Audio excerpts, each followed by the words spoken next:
Do do do do do do do do do do do do do do do do. That's right. Welcome back to MAYtroid. Ooh, ooh. We're here 3 months early, celebrating the 40th anniversary of Metroid because that's August 6th, 1986, or that was when it was released. But we're doing Metroid, and we're here to talk about a few games here. Starting off with the original, and of course, I mean, I've done this before, so this may or may not be a new collection video, but we've got the yellow box. Unfortunately, we didn't get the silver box, but it says the original. It's got Samus in her Varia suit from Metroid 2, Return of Samus, so that's kind of interesting. And yeah, we're not going to do too much look at all this stuff here, but here's the slipcover, and of course the cartridge itself, Metroid. Yeah, and I mean, I can't say that I've ever beaten it without the aid of a map, but oh wow, that manual's kind of beat up. Don't know how that happened. But I mean, you either made a map as you went along, and it's even more obtuse than The Legend of Zelda was, but it was great introducing the back scroll where you go to the left and instead of just going to the right like Mario, and up and down vertical scrolling. So it did both. Obviously not at the same time, although Nintendo did solve that for Super Mario Bros. 3 for the Nintendo, but that's way down the line. Anyway, it's great. How can you not love science fiction and an action adventure exploration title? It was amazing. I love the sci-fi atmosphere. I love the enemies. I didn't love getting lost because, like I said, I used some Nintendo Power. Get the power, Nintendo Power. So yeah, I didn't get lost like a lot of the people playing in 1986 would have. I'm not sure when I bought this. It might have been around 91, or actually, if you look up the release date for the classic series, then you'll know. But I knew, oh, maybe it was after Super Metroid. Oh, that's possible. I knew that I wanted to have it, and it's not going in there nicely. And hi, Daisy. So yeah, I knew I had to have it. I knew I had to play it, and I did enjoy my time with it. And even now, I won't go through without a map, but it's just so much easier when you do have directions, because later games they did add a map to assist the player. So in that regard, you can kind of consider it as cheating, but not cheating, because it's introducing a feature that was introduced in later games. But it is a classic. It's worth a shot if you play with a map. And yeah, that's the original game. And then in 1994, as you know, they created one of the greatest games of all time. You've got Super Metroid here for the Super Nintendo and Super Famicom. Only for they got the green font there. But this game blew me away. I spent hours and hours and hours beating it. Like I said, I beat it 100%. I beat it in about an hour and a half without full items, back before speedruns were even a thing. What else? I just loved playing the crap out of Super Metroid using the Shine Spark back before the puzzles became really obtuse with it. And look at the manual here too. But this game created the genre. I mean, you had the predecessors like Castlevania 2, Metroid itself, Metroid 2, Return of Samus, and this game had the map. It's not perfect. It didn't show you where you were missing items, versus where you got them. It just showed the dot that was there. So yeah, I love the exploration. I love getting lost and engrossed in the world. Found out, I'm pretty sure I played it without a strategy guide, so that was a plus. But yeah, like we said, we got the manual here. You got Samus there, and all of the great artwork that they use to this day, and some story there, is art came from this game pretty much. And yeah, controllers and buttons. Now, a lot of people complain about it being clunky, and I think I even mentioned this the last time I played it, is that you need to remap the buttons so it's more like Mega Man X, and then you'll have no trouble with the game at all. But the initial mapping is awkward, I will admit. But oh yeah, and then there's the planet map, so that's just so cool. This game was awesome. It was ahead of its time. And then Symphony of the Night came along, and every game since these two has copied it, and people are in love with the genre now. And we got doors here and some enemies, and then more enemies. You got Kraid, and Kraid was huge. That was epic. Of course, Ridley, and then Dragoon and Phantoon there. Oh, and they even have a little bit on Metroids and the Space Pirates. So, I mean, this game was awesome, and we just wanted more, and we didn't get it. And then it took 8 years before came out with some other stuff. And actually, is this? I'm not sure if this is the next one. Because the next one in the pile is, ooh, that's a little dirty. But we've got Metroid, Zero Mission here, and I liked it until I didn't, because I thought the original Metroid was good enough to stand on its own. And then basically Super Metroid was kind of a retelling, even though it was a sequel. But then they redid Metroid here for Zero Mission with the same graphics as Super Metroid. And it played alright. But they added the section with the Zero Suit after the fact. And whenever you add something to a masterpiece, you better make sure you do it right. I thought the Mecha Ridley fight was stupid. I thought the stealth sections were kind of annoying. As you know, I'm not really a stealth guy, so some prologues there. Which is weird because I do like Assassin's Creed, although most of the time I'm not stealthing that anyway. But, so, I mean, playing it was cool. I don't think I played it since. I played it in normal mode, and I played it in hard mode, and I don't think I've touched it since those initial runs. But, yeah, we're not playing that this month either. But that's Metroid Zero Mission. Okay, next up we've got 3D Metroid, and of course one of the greatest games of all time, Metroid Prime for the GameCube here. Again, I loved it. I played the crap out of it. I beat it in normal mode, beat it in hard mode, 100% scans, 100% items, under 10 hours. I think that was all the requirements. Or was that one not required? I'm not sure. But, so manual here, you got the story. And this is where the Chozo finally you understood what the heck they were trying to do. And Space Pirates there, the adventure begins, and it was just awesome. There's some controls, and what else? Power suit interface, so they're explaining that. And anything else? Well, morph ball, stuff like that. Okay, sorry about that. I'm just standing here reading. And, oh, that's right. And it was linked with Metroid Fusion.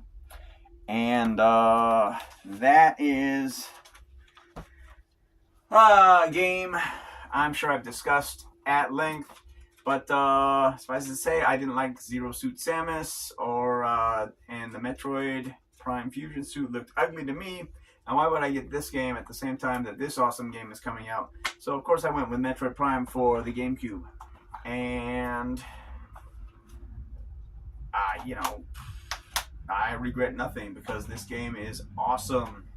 It's the reason to own a GameCube. It's a reason to own two, although I did get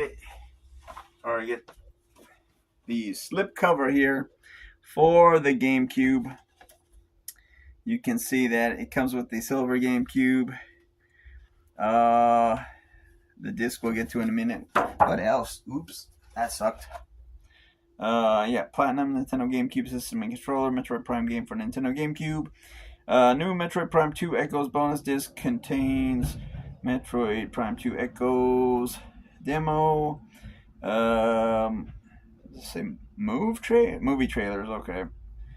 Metroid Prime art gallery and the Metroid Chronicle. So you can see the back there. Anything else on the bottle? Oh yeah, awesome artwork there. It's a little scuffed and scratched, but hey, what can you do? That's life, right? And of course it came with this Metroid Prime, and we just said the bonus disc. So I hear that this wasn't too common here. Bonus disc here. The manual should be exactly the same. And oh, look what I kept. Confidential subject Metroid in there. With some play the original NES Metroid. So is that actually on the disc? Huh. Excuse me here. Prime Time is there. Some Nintendo Power stuff. And I guess there's... I'm not sure if that white leaflet with all the precautions is supposed to be in there or not. But I do have a few if I want to get those complete. So yeah, I mean, Metroid Prime was awesome. The graphics were awesome. The music was awesome. And that's why it became such a big hit with the group. And of course, it's got a super huge following. But then I didn't play this until MAYtroid, way back in 2018. But yeah, we got Metroid Prime 2 Echoes here, or in Japanese, Dark Echoes. So nice shiny cover, that's cool. Got the manual and the disc there, and well, it's got a thing for Metroid Prime Hunters and another Nintendo Power thing. Again, it's so weird because and there's the aforementioned safety precaution booklet. But it's so weird that I would not keep that complete. No, I was going with it. This is a lot more difficult than any of the other games I played in the series. But yeah, it's weird that the Wii version, when they did the new control, created an easy mode. So I think normal here became hard, and hard became super hard or something. And then they created a new, easier normal mode for the Wii version on the trilogy, and actually new play version or new control version in Japan. But yeah, so this game was awesome. I thought it added a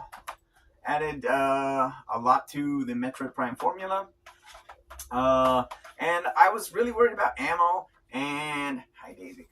And I guess I shouldn't have been, because I never had a major problem with ammo, except during the final boss fight. Hi, I know I'm not trying to ignore you. I'm trying to record this video here. So yeah, I thought it added so much more to the formula. Well, not that much more. The screw attack is back, although you don't get to see it because you're wall jumping in first person. So that's kind of weird. But yeah, Metroid Prime 2 Echoes is awesome. And then, of course, Metroid Prime 3 Corruption, which I still haven't finished. because the save data is currently on the wrong system. But I will eventually. No spoilers, please. But hopefully, I don't need to beat it before I play Metroid Prime 4 here, because actually that's what I am playing now for Metroid. And I think we discussed it. And like I said, this one is really interesting because it actually has good motion controls. And as you know, I'm not really a gimmick guy or a motion control guy, but this game actually works. So, yeah, I mean, if more games were like this, and unfortunately, even with the Wii's, 100 million install base, it never picked up any traction. I think it sold maybe 1 million copies, as opposed to Metroid Prime, which, I mean, yeah, it was one of the two best-selling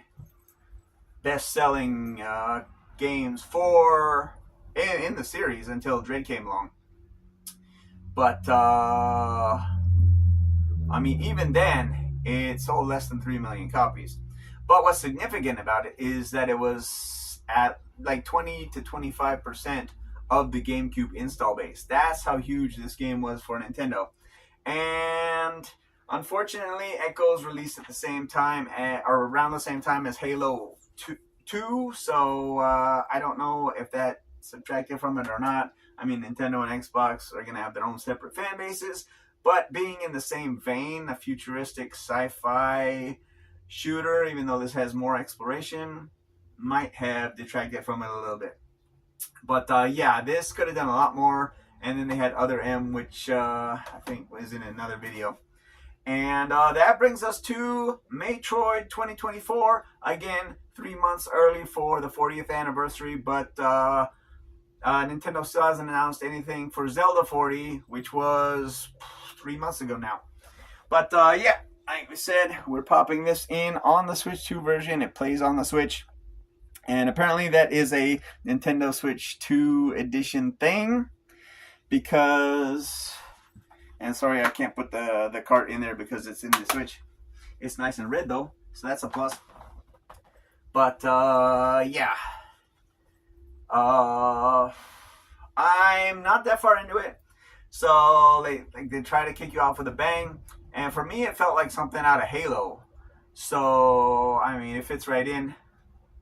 And, of course, they expand on the Federation and stuff, which is interesting because they do say that the Prime timeline and the main series timeline diverge.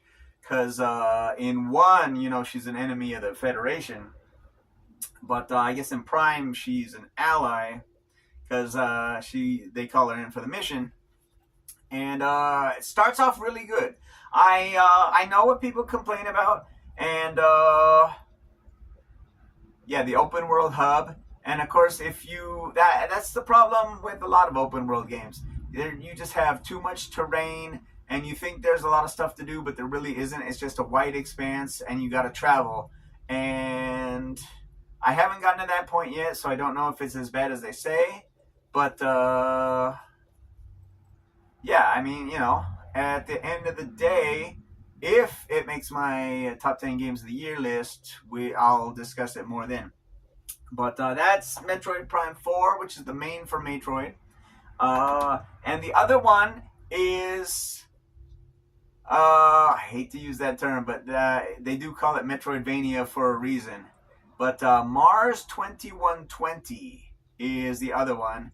And if this goes out when I think it goes out, then I will have started streaming it as well on the Twitch Tuesday edition. But yeah, again, yeah, you know how much I like Metroid, you know how much I like Mega Man, so I'm really looking forward to playing Mars 2120 this month. So let me know in the comments your favorite Metroid games or your favorite games that are like Metroid. And yeah, we'll go from there. We'll see how well this ages, but I'm throwing it out there now. Hashtag doing more for Metroid 40 than Nintendo. And hopefully they'll prove me wrong. But yeah, thanks as always for watching. I hope you're going to play some Metroid this month. And until next time, Keep dancing.